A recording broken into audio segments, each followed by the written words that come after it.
우리 정신희 목사님 나올 때 큰 박수로 환영하겠습니다. 네, 성화교회 정신희 목사님 말씀 주시겠습니다.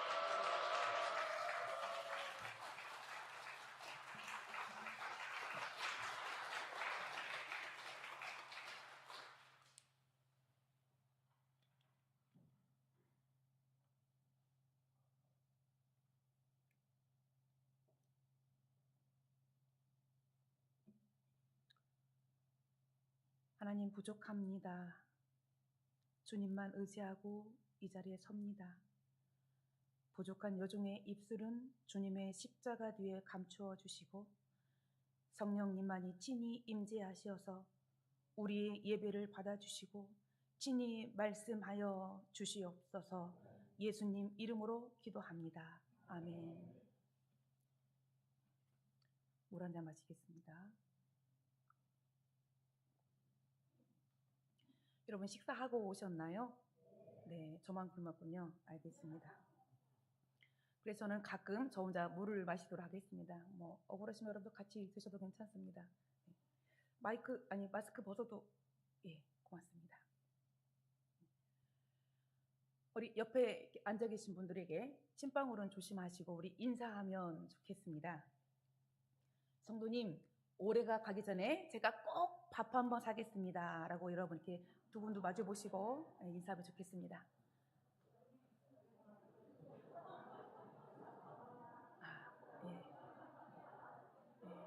자, 우리 이번에는요, 우리 담임 목사님, 저 아니고 담임 목사님을 향해서 인사할 텐데요. 목사님, 제가 올해가 가기 전에 꼭 밥 한번 대접하겠습니다. 우리 인사하겠습니다. 자, 시작. 예. 목사님, 올해가 가기 전에 제가 꼭 밥 한번 대접하겠습니다. 예.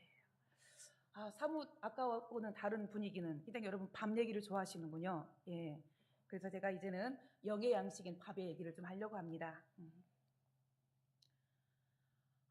설교 준비를 하다 보니까요, 이제 간증 설교를 하려고 해서 제가 살아온 날들을 쭉 돌아보고 그러면서 인생의 구비구비마다 하나님의 은혜의 손길이 있었음을 기억하면서 얼마나 감사하고 또 울컥하는 마음도 있었고 오히려 설교 준비하면서 여러분에게 정말 감사했습니다. 제 살아온 삶을 돌아보았고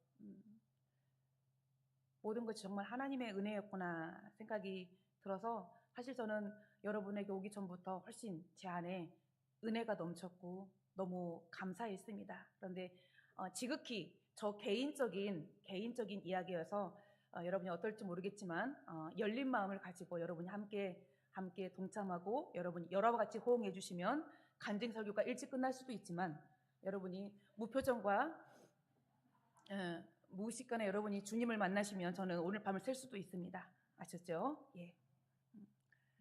세상에는 참 많은 만남이 있는 것 같습니다. 그 중에서 가장 귀한 만남은 예수 그리스도를 만나는 것이고 그 다음에 좋은 교회를 만나는 것이고 좋은 목회자를 만나는 것 같습니다. 그런 면에서 본다면요, 여러분은 이 세 가지의 만남을 다 가진 참 좋은 성도인 것 같습니다. 사람인 것 같습니다. 여러분 동의하시죠? 예, 고맙습니다. 이제 좀 제 얘기를 하려고 합니다. 제가 서두에 얘기했지만 지극히 제 개인적인 간증이어서 여러분이 나와 동떨어진 이야기라고 생각할 수도 있겠지만 여러분이 오늘은 작은 교회 목회자를 초청한 날이니까 여러분이 이해하시고 함께 은혜를 나누면 좋겠습니다. 저는 2014년 4월 10일에 목사 안수를 받았습니다. 목사 안수를 받던 날요, 얼마나 마음이 뜨겁던지 정말 엄청 울었습니다. 주님, 나 같은 것을 목사 만들어 주셔서 정말 감사합니다. 이제 제가 정신 차리고 하나님 마음에 합한 목사가 되겠습니다. 주님, 모든 것이 주님의 은혜입니다. 주님 정말 감사합니다. 제가 이런 마음이 들어서 울었던 게 아니고요, 나 이제 목사 안수까지 받아놓으니까 끝났다. 목사 안수까지 받고 물린다고 할 수도 없고 시집도 안 간 내 인생 억울해서 어떡하냐. 정말 여러분 그때는 제가 진짜 너무 억울해서 울었어요. 정말 어쩌나 억울하던지요, 눈물이 계속 나는 거예요. 억울해가지고. 거기다가요, 이 목사 안수식 리허설을 할 때에는 이 목사님들이 살살 하더라고요. 그런데 실전에 들어가니까 여러분, 목사 안수를 받는 한 사람당 4분의 목사 안수 위원들이 붙거든요. 그래서 머리에다 손을 얹고 안수를 해주세요. 그런데 리허설을 할 때는요, 제 머리에 손도 안 닿아요. 그래서 이렇게 하는가 보다 했어요. 그런데 실전에 들어가니까 4분의 장정 목사님이요, 누가 세게 누르나 내기라도 하듯이 막 계속 제 머리를 눌러대면서 침까지 튀겨가면서 막 안수를 해주시는데 제 목이 어찌나 아프던지요. 그래서 제가 뭐라 그랬냐면, 야 이놈들아, 내 목 부러진다, 목사가 사람 잡네 하고 제가 속으로만 얘기했어요. 여러분 안 당해봐서 모르시죠? 진짜 아팠다니까요. 제가 그 뒤로 목 디스크가 생긴 것 같아요. 이 정도로 아팠습니다. 안 받으셔 보셔가지고 받아보신 목사님들만 끄떡끄떡 하시는데 여러분 좀 호응을 잘 해주세요. 예. 저희 아빠는 남간 성결교회 초대 목사님이셨습니다. 그리고 목회를 하던 도중에 지병의 악화로 목회를 도중에 내려놓으셔야만 했습니다. 좀 더 솔직하게 표현하면요, 제가 중학교 2학년 때 저희 아빠를 지병으로 인해서 교회에서 쫓아냈어요. 쫓아냈습니다. 네, 그리고 1991년도에 저희 아빠가 성악교회를 개척하셨고, 저는 93년도부터 저희 아빠의 목회를 도와서 함께 사역을 시작했습니다. 저희 아빠는 하나님이 주시는 정말 마지막 기회라고 생각하셨어요. 그래서 설교 준비를 하시고 또 설교를 하시다가 내가 설교를 하다가 죽어도 좋다, 이런 마음으로 말씀을 준비하셨고 말씀을 전하셨고, 또 이렇게 목회에 올인하다 보니까 하나님이 은혜를 주었어요. 그래서 교회가 정말 부흥의 급물살을 타니까 엄청나게 부흥하기 시작했어요. 저는요, 그때 결혼도 포기하고 목회하는 게 너무 재밌어가지고 아빠랑 정말 신명나게 목회를 했습니다. 이렇게 영원히 부흥할 줄 알았죠. 네. 그런데 저희 교회에 어둠의 먹구름이 끼기 시작했습니다.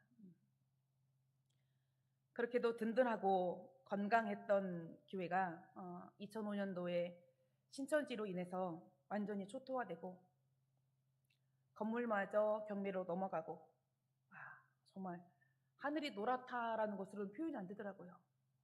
교인들은 완전히 뿔뿔이 흩어졌고 교회는 정말 아수라장이 되었습니다. 여러분, 그 당시에 신천지가 뭔지 수면 위로 올라오기 전이잖아요. 통일교 같으면, 여호와 증인 같으면 이게 뭐다, 뭐 교리적으로 무엇이 문제이다 이렇게 말할 수 있는데, 그 당시엔 아직 신천지가 뭔지도 모를 그럴 상황이었기 때문에 이게 이상하다라고만 할지 뭔지 딱 드러낼 수가 없는 상황인 거예요. 그런데 여러분, 그 당시 신천지가 쓰던 수법이 뭐였냐면, 초창기에는요, 목회자하고 성도를 이간질시키는 거였어요. 그래서 성도들로 하여금 목회자를 내몰게 하고 그 교회를 통째로 꿀꺽 하는 게 초창기에 신천지가 쓰던 수법이었습니다. 사실 이런 일이 일어나기 전까지 저희 교회는 정말 분위기가 좋았어요. 진짜로 가족보다 더 가족 같았고요. 정말 따뜻했어요. 그랬음에도 불구하고 이간질을 통해서 목회자와 성도 간에 한번 신뢰가 무너지니까요, 이 갈등의 골이 계속 깊어지는 거예요. 그래서 저희 아빠는 광야의 한복판에서 홀로 그 모진 비바람을 맞아야만 했습니다. 영원히 함께 할 줄 알았던 성도들은 차갑게 등을 돌렸고 저희 아빠의 가슴에 비수를 꽂는 말들을 서슴지 않았습니다. 그때 제 마음에 들었던 생각은요, 진짜 세상에 믿을 놈 하나도 없구나 라는 이런 생각이 저절로 들었습니다. 결국 저희 아빠는 그런 엄청난 충격과 그런 스트레스로 그의 예수병원의 중환자실에서 3주를 못 넘기고 저에게는 엄청난 숙제와 무거운 짐을 남겨두고 2008년도에 주님 품으로 가셨습니다. 교회가 신천지로 그렇게 어려우시고 저희 아빠와 저는 사표를 이미 사직서를 낸 상태였고, 그래서 2006년도 5월부터요, 주진경 대표님의 러브콜로 한국 어린이 전도협회 전주지회에서 간사로 섬기고 있었어요. 그래서 주중에는 전도협회에서 간사로 섬기고 주일에는 교회 가서 전도사로 섬겼습니다. 사실 그 당시에는 교회가 그 지경이 나니까요, 할 일이 없는 거예요. 아무것도 할 일이 없어요.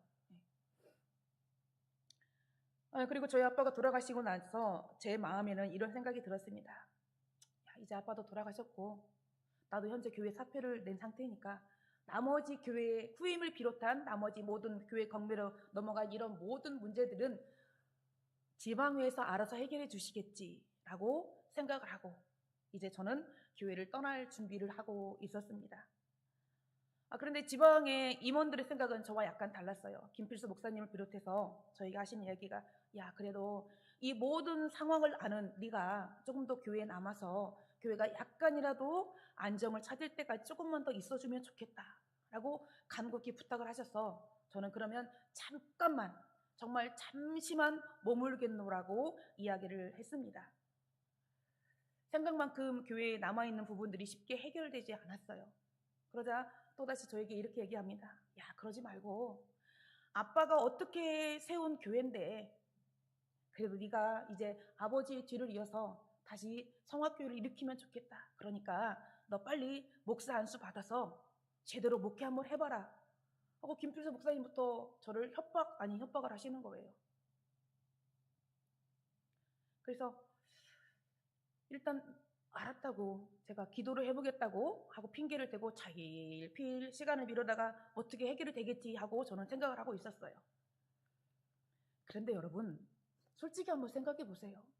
제가 아무리 목사 딸이고 제가 아무리 전도사고 제가 아무리 믿음이 좋아도 그렇지 중학교 2학년 때 이번에 신천지 건으로 저희 아빠가 성도들에게 어떤 일을 당했고 어떤 꼴로 끌어내려졌는지 정말 여러분 당에서까지 끌어내려지는 것을 제가 보았는데 아무리 제가 목사 딸이고 전도사이고 제가 믿음이 좋아도 그렇지 여러분 어떻게 제가 다시 목회를 하겠어요.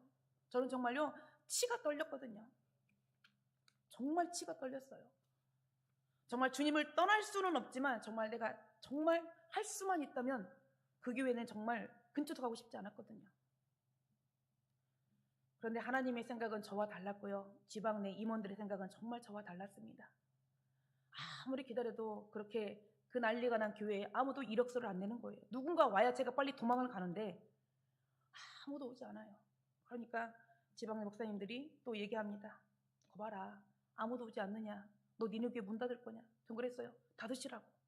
그 정도로 제가 정말 정이 떨어졌었어요. 그런데 교회 문을 안 닫고 저를 거의 강제로 앉히다시피 해서 정말 억지 춘향으로 담임 전도사가 되었습니다.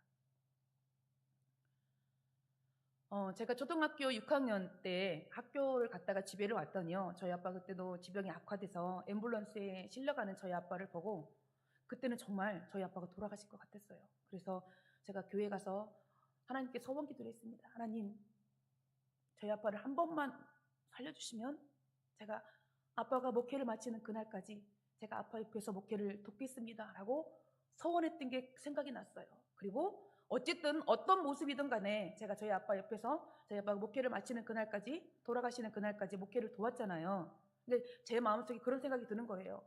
야, 내가 하나님께 서원한 것도 이제 지키지 않았냐.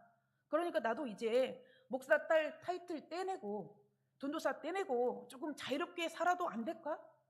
결혼도 좀 그 당시 연애하고 있었으니까 결혼도 좀 하고 뭐 교회는 일요일날 가면 되지 않을까 이런 생각을 하면서 혼자 엄청난 새로운 삶을 살이라는 그런 꿈을 꾸면서 또 마침 제 친구가 필리핀에 있는데 저를 빨리 오라는 거예요. 그래서 필리핀에 가서 바람도 좀 쐬고 좀 이렇게 살아보리라. 정말 속된 표현으로 짧은 치마도 좀 입어보고 마음껏 찢어진 성바지도 좀 입고 이렇게 좀 자유롭게 살아보리라 하고 자유분방한 생각을 엄청 하고 있었거든요. 그래서 여러분 제가 솔직히 말씀드리면 저희 아빠가 돌아가셨을 때 제가 진짜 화장실 가서 웃은 여자예요. 야, 이제 난 자유다! 를 외치면서. 그런데 꿈이었죠. 꿈이었습니다. 꿈은 꿈으로 끝났고 제 의지와는 상관없이 성화교회 담임 전도사로 앉혀졌고 또 울며 겨자 먹는 식으로 제가 야 이놈들아 목사가 사람 잡네 라고 같이 외치면서 뜨거운 눈물을 흘리며 제가 목사 안수까지 받는 그 상태까지 가게 되었습니다. 신천지로 인해서 교회가 그렇게 어려워지고 나서요, 제가 항상 눈만 뜨면 하는 생각은 이런 거였습니다. 어쩌다 우리 교회가 이렇게 됐을까? 왜 하필 우리 교회였을까? 무엇이 문제였지? 내가 뭘 잘못했나? 교회를 지키지 못했다는 죄책감, 아빠가 사지로 내몰림에도 아무것도 할 수 없었던 딸의 무능함, 참 이 두 가지가 저를 참 많이 괴롭혔었습니다. 사실 저희 아빠는 제 인생의 롤모델이었거든요. 롤모델이었던 제 아빠가 너무나 무력하게 끌어내려지고 결국 세상을 떠났고, 그리고 그 후에 저희 엄마는 암을 얻었고, 교회 건물은 넘어갔고, 교인들은 뿔뿔이 다 흩어졌고, 내 꿈은 하루아침에 송두리째 박살났고, 내 몸과 마음은 산산이 찢겨져 너덜너덜해졌는데, 정말 이제 교회라면 지긋지긋한데 이런 나한테 다른 교회도 아닌 그런 교회를 다시 맡아서 담임을 하라고. 정말 여러분, 사는 게 죽는 것보다 힘들다라는 생각을 그때 정말 제가 처음으로 해봤어요. 사는 게 죽는 것보다 힘들구나. 이런 생각을 하면 할수록 내 안에 엄청난 분노와 미움이 커져갔습니다. 아무리 기도를 해도 내 안에 교회를 그렇게 무너뜨린 그 사람들에 대한 미움이 가시질 않는 거예요. 죽어도 그 사람들을 용서를 못할 것 같은 거예요. 하나님을 향한 분노, 사람들 향한 불신이 자꾸만 커져가는데, 여러분, 이러다 정말 내가 미칠 수도 있겠구나, 이런 생각이 들었습니다. 그러나 어느 날이었어요. 그날도 제 안에 천불이 나가지고 제가 도저히 견딜 수가 없어서 씩씩 때문에 어디를 갔냐면 교회를 갔어요. 여러분, 지금 제가 돌아보면 그나마 감사한 게 뭐냐면, 그렇게 교회가 원망스럽고 그렇게 교회가 지긋지긋함에도 늘 교회를 제가 찾았다는 거예요.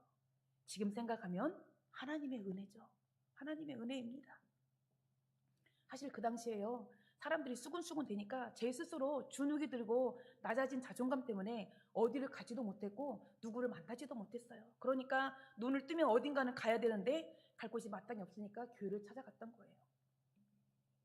그날도 이렇게 주님한테 속에서 천불이 나니까 욕이나 한 바가지 쏟아 부으려고 그럴 마음으로 교회를 찾아갔어요.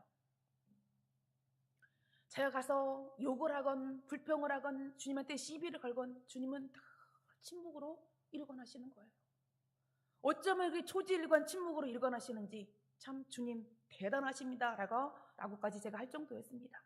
그런데 그날은 주님이 드디어 저에게 말을 거시는 것만 같았어요. 그리고 제 안에 계속 이 말씀이 떠오르게 하셨어요.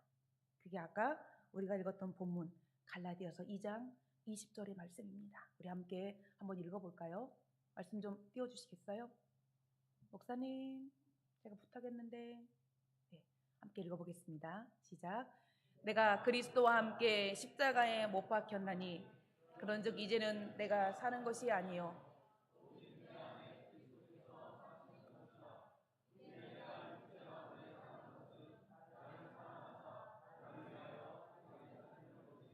하나님의 아들을 믿는 믿음 안에서 사는 것이라. 아멘. 네, 여러분, 제가 지금은요 아멘 그래요. 그런데 그 당시에는요, 저는 졸고 있는 분이 있으면 빨리 끝냅니다. 제가 그 당시에는요 하나님께 따뜻이 말했어요. 하나님, 나랑 지금 장난하십니까? 이런 상황에서 나한테 들려줄 말이 이런 말밖에 없습니까? 진짜 해도 너무합니다. 제가요 그날 그 말씀을 제가 받으면서 얼마나 제 속에서 화딱지가 나고 하나님께 섭섭하던지, 네, 정말 다시는 교회 안 온다 하고요 박차고 나갔어요. 그런데 계속 그 말씀이 떠다니는 거예요. 길을 가도요, 집에 앉아도요, 계속 내가 그리스도와 함께 십자가에 못 박혔나니, 내가 그리스도와 함께 십자가에 못 박혔나니, 그런즉 이제는 내가 사는 것이 아니요 오직 내 안에 그리스도께서 사시는 것이라. 이 말씀이 계속 저를 따라다니는 거예요. 그러다 보니까 제가 어느 날 이 말씀을 묵상하고 있고요, 제가 이 말씀을 읊조리고 있고요. 나중에는 찬양도 부르고 있는 거예요. 내가 그리스도와 함께 십자가에 못 박혔나니 주의 손에 나의 손을 보개고 또 주의 발에 나의 발을 보개고 나 주와 함께 죽고 또 주와 함께 살리라. 이렇게 제가 그 말씀을 묵상하고 읊조리고 찬양까지 하는 제 자신을 발견하게 되었습니다. 그리고요, 그 기가 막힌 웅덩이에서, 수렁에서 주님이 그 말씀을 통해서 저를 다시 일으켜 세워주었습니다. 하지만 여러분이 공감하다시피 저는 여전히 불완전하고 연약합니다. 어쩌면 또 넘어지고 낙심할 수도 있겠죠. 그럼에도 내가 또다시 일어설 수 있는 원동력은 나보다 더 나를 사랑하시는 그 하나님의 사랑 때문입니다. 돌아보면요, 내 삶의 구석구석에 하나님의 은혜가 깃들이지 않은 곳이 하나도 없더라고요. 그때는 그래서 깨닫지 못했지만 이제는 정말 모든 것이 하나님의 은혜입니다 라고 고백할 수 있습니다. 만약에 그때요, 하나님이 그런 방법을 통해서라도 저를 성악교회에 거의 강제성을 띠고라도 저를 그곳에 앉히지 않았다면 어쩌면 저는 정말 하나님을 영원히 등졌을지도 몰라요. 등졌을지도 모릅니다. 그때는 어리석어서 깨닫지 못했었는데 하나님은 여전히 나를 사랑하고 계셨고 사람들을 통해서 일하고 계셨다는 거죠. 하나님은 그때 내가 항변하는 것에 침묵하셨던 것이 아니고 나를 위해서 부지런히 일하고 계셨다는 것을 많은 세월이 흘러서야 깨닫게 되었다는 겁니다. 그래서 여러분, 저는 오늘도 그 하나님의 사랑에 표대를 향해서 열심히 달려가고 있습니다. 이제는요, 교회를 파탄으로 몰아갔던 그 사람들도, 아빠를 사지로 내몰았던 그 사람들도 제 안에 용서할 수 있고 그들을 위해서 기도할 수 있는 마음을 주님이 주셨습니다. 저는 우리 성도들에게 입버릇처럼 이렇게 이야기합니다. 좋은 교회는 저절로 만들어지는 게 아니다. 아비됨과 어미됨과 같은 마음을 가진 사람들이 많을 때에 그 교회가 좋은 교회가 되는 것이다. 그리고 좋은 교회는 하나님의 말씀 안에서 목사님을 중심으로 모든 성도들이 같은 생각을 품고 한 목소리를 내는 것이다 라고 제가 자주 강조합니다. 우리 사랑하는 명성교회에도 이러한 주님의 은혜가 임하기를 축복합니다. 사실 그런데요, 제가 목회를 시작하지만 신천지 딱지가 붙은 교회 회복하기가 쉽지 않았어요. 새로운 사람이 오면요, 일단 저부터도 혹시 신천지 아니야? 이런 색안경을 끼고 보게 되었고요. 그 사람들도 오지만 여자가 목사네요? 그러고 보니까 뭐 하고요. 서로가 서로를 견제하는, 정말 여러분 이게 쉽지 않았어요. 쉽지 않았습니다. 그래도 제가 2014년도에 목사 안수를 받고 주님의 은혜로 1명, 2명, 5명, 10명 성도들이 막 늘어나는 거예요. 그래서 제 속에 그랬죠. 또 시간방을 떠는 거예요. 주님이 금방 회복시켜 주려나 보다 하고, 그래서 제가 3층을 썼는데 2층도 얻어야 되나? 라는 엄청난 꿈을 꾸고 있을 때 저희 교회 또 생각지 못했던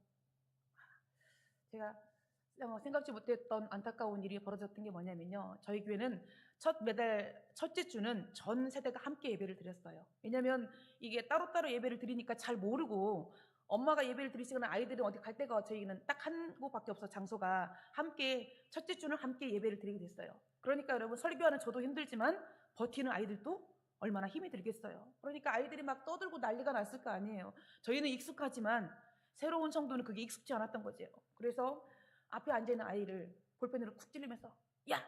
예배 시간인데 조용히 좀 해! 정말 제가 딱 봤거든요. 정말 볼펜으로 옆구리를 쿡 찔리면서, 야! 예배 시간인데 조용히 좀 해! 이 한마디가 사단이 났습니다. 이 아이가 집에 가서 내가 교회 갔는데 맞았다는 거예요. 제가 찾아가서 정말 무릎을 꿇었습니다. 그게 아니고 이런 거였다. 그리고 그 성도가 정말 건우가 미워서 그랬던 게 아니다 하고 설명하고 제가 정말 용서를 구하고 무릎을 꿇었습니다. 저는 해결될 줄 알았어요. 요즘 젊은 엄마들은 그렇더라고요. 목사님, 나도 내 아이를 한 번도 때린 적이 없습니다. 그런데 교회가 뭐라고 감히 내 아이에게 손을 댑니까? 그때 그 아이 또래 남자애들이 15명이었거든요. 그리고 그 아이 밑으로 여동생들 해가지고 쭉 15명 계속 있었는데 금방 소문이 나니까요. 야, 저 교회 가면 애들 때려. 신천지 딱지가 붙은 것도 제가 너무 버거운데 이제는 저 교회 가면 저 교회는 아이들 때리는 교회야. 까지 이렇게 꼬리표가 또 하나 붙은 거예요. 그래서 하루아침에 교회 학교가 행방불명이 됐습니다. 그런데 이 사실을 알고 난 그 성도도 자기 때문에 그랬다는 얘기를 들으니까 자기가 도저히 미안해서 교회를 못 나오겠다는 거예요. 그래서 아니 당신까지 그러면 내가 어떻게 하느냐. 아니라는 거예요. 내가 도저히 염치가 없어서 교회를 못 나오겠다는 거예요. 그런데 이분이 전도를 잘하는 분이었거든요. 저랑 열심히 한 3년 전도해서 한 30년 교회가 모였는데 이분이 이렇게 조용히 나가니까 어떤 반응이 벌어지냐면 이분이 전도했던 분들이 1명, 2명 다 빠져나가는 또 이런 이렇게 밀물과 썰물이 교차하는 또 이런 교회 타이밍에 제가 있어서 사실 제가 요즘에 굉장히 많이 좌절하고 낙심하고 절망하고 있는 상태였거든요. 그런데 이렇게 저를 초대해 주셔서 제가 간증 설교를 하려고 하면서 제 인생을 쭉 한 50, 제가 53살인데 53년의 세월을 돌아보니까 굽이굽이 어려움은 있었지만 굽이굽이 하나님의 손길이 닿지 않은 곳이 없었고 돌아보면 정말 모든 것이 하나님의 은혜였다라고 고백할 수 있도록 저를 회복시켜 주어서 저는 얼마나 감사한지 모르겠습니다. 순전하게 저의 간증이고 저의 은혜지만 여러분이 함께 공감해 주었으면 좋겠다는 생각이 참 많이 듭니다. 그래서 저는 요즘에는요 행복합니다. 행복해요. 그러면 여러분 제가 2014년도에 울며 겨자 먹는 식으로 제가 여러분 목사 안수 받은 게 아직도 억울할까요? 안 억울할까요? 맞아요. 전혀 억울하지 않아요. 저는요 이제 하나님이 너무 좋아요. 저는요 우리 성악교회를 너무 사랑해요. 그리고요 제 눈에는요 우리 성도들이 너무 예뻐요. 이뻐갖고요 막 만나면 안아주고 싶고요 좀 이쁜 성도들 진짜 궁뎅이는 막 두들겨주고 싶어요. 그리고요 맛있는 거 보면요 같이 먹고 싶어요. 여러분 그 마음 아시나요? 하나님이 아가씨인 저에게 아비됨과 어미됨의 마음이 무엇인지를 허락해 주었어요. 사실 그렇다고 여러분 죄송하지만 우리 교인들이 제일 말을 잘 듣는 건 아니에요. 속도 엄청 썩여요. 그런데도 예뻐요. 왜? 주님이 제 안에 아비됨과 어미됨과 같은 마음을 허락해 주시니까 이쁘더라는 거예요. 저는 정말 이뻐 죽겠어요. 그래서 저는 이제 끝나고 나면 이렇게 지금은 못하지만 남자 성도하고는 악수를 하고 같은 동성 여자 성도 제가 이렇게 안아주거든요. 근데 막 등치가 이만한 집사님도 있어요. 제가 사실 안으려면 약간 부담스러워서 이게 이렇게 안아야 되나 이렇게 안아야 되나 어떻게 해야 되나 하고 있으면 와서 그래요. 목사님 나는 왜 안 안아줘요? 난 미워하는 거야? 이만한 등치가 와서 아양을 떨어요. 그래서 저는요 아무튼 일단 다 안아줍니다. 일단 그때 어느 날 그 남자 집사님 그러는 거예요. 목사님 나도 좀 안아주면 안 돼요? 그래서 내가 한번 그 여자 집사님 허락받고 제가 한번 탁 안아준 적이 있어요. 이렇게 제 안에 부족하지만 아이를 낳아본 적도 없어서 부모의 마음을 모르는 저에게 하나님께서 아비됨과 어미됨의 마음을 품게 해 주셨습니다. 그래서 저는 요즘에요 이 찬양도 가끔 부릅니다. 참 제가 부르면서도 말합니다. 참 겁대가리 없다. 어떤 찬양이냐면요 운명이여 오라 나 두려워 아니하리 만사를 주님께 내어 맡기리 차츰차츰 안개 거치고 하나님 지으신 빛이 뚜렷이 보이리라 가는 길이 온통 어둡게만 보여도 하나님은 다 함께 실수하지 않으신 너는 아멘. 네, 여러분 하나님은 결코 실수하지 않는 참 좋으신 나의 아빠요 아버지이십니다. 이제 사도 바울의 고백이 오늘 저와 여러분의 고백이 되기를 바라며 우리 빌립보서 3장 12절에서 14절의 말씀을 함께 읽으며 말씀을 마치려고 합니다. 시작. 내가 이미 얻었다 함도 아니요 온전히 이루었다 함도 아니라 오직 내가 그리스도 예수께 잡힌 바 된 그것을 잡으려고 달려가노라. 14절까지 13절도 띄워주시죠. 시작. 형제들아, 나는 아직 내가 잡은 줄로 여기지 아니하고 오직 한 일, 즉 뒤에 있는 것은 잊어버리고 앞에 있는 것을 잡으려고. 14절. 표대를 향하여 그리스도 예수 안에서 하나님이 위에서 부르신 부름의 상을 위하여 달려가노라. 아멘. 저는 여전히 불완전합니다.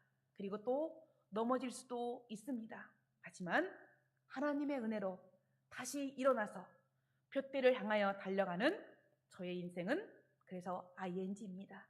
여러분의 인생도 ING죠. 그래서 우리의 인생은 다 함께 ING입니다.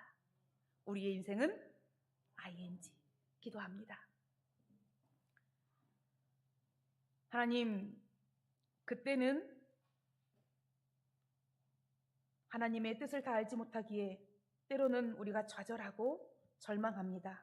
그러나 돌아보면 모든 것이 하나님의 은혜임을 우리가 고백하고 경험하게 하시니 참으로 고맙고 감사합니다. 그러나 주님, 우리는 여전히 불완전합니다. 우리는 또 넘어질 수 있고 실수할 수 있고 좌절할 수 있습니다. 그러나 나보다 더 나를 사랑하시는 하나님의 사랑하심으로 우리가 다시 일어날 수 있고, 그래서 주 앞에서는 그날까지 표대를 향해 달려갈 수 있기에 우리의 인생은 오늘도 ING임을 외치며 하나님 세상을 향하여 나아가는 사랑하는 우리 명성교인들에게 함께하여 주시고, 하나님 아버지 이 정읍시를 100% 복음화시키는 데에 앞장서며 쓰임받는 귀하고 복된 교회가 될 수 있도록 하나님 함께하여 주시옵소서. 예수님 이름으로 감사하며 간절히 기도합니다. 아멘.